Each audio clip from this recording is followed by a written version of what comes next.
ask you a question? You mentioned about Gavin Newsom, and about 4 weeks ago, and I read it, and I read a lot of in the media that it was Gavin trying to walk to the center to getting ready for a presidential run, but he backed off a bill, a trans and parent notification bill.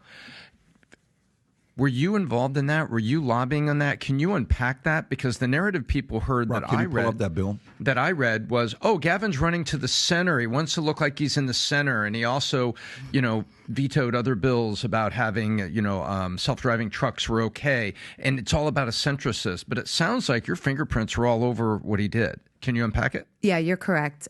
We were fighting AB 957, which is a bill that would have forced judges to find that the health, safety, and welfare of a child, it's their best interest to support their transgender identity. Against the parents. Against the parents. Got it. And the reason, let's be clear. I'm really happy that Newsom vetoed that, and it was a huge win because this is what they were trying to do, and most people miss this.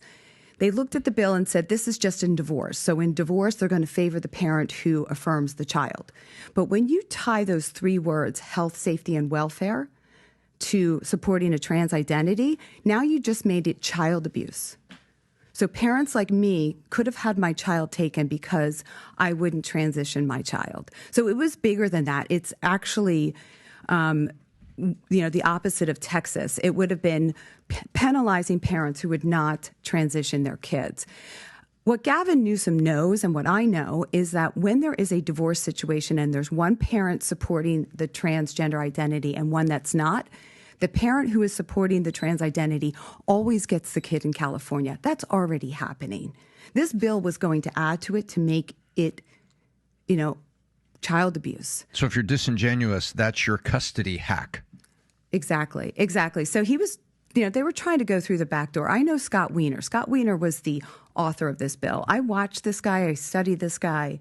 I know what they're doing. I read everything in California. But let me just talk about one bill that Gavin Newsom did approve because it's the scariest bill I've ever seen.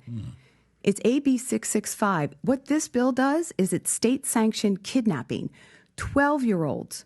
If you're 12 or older, these kids can run away to a state-run facility, residential facility, with no claim of abuse on their parents. For no reason, for any reason, they can run away and they can get housed away from their parents. Wait, you call it state-sanctioned kidnapping? Yes, because the state is allowing a 12-year-old for any reason to take off from their family and go live in a residential facility. Did this approve?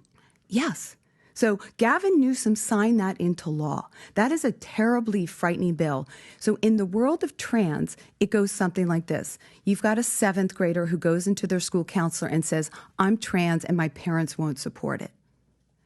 Okay, would you like to stay in a residential facility? Would you like to stay away from your bigoted, hateful family? We'll send you to this facility. And off the kid goes. And you said, let me interrupt you.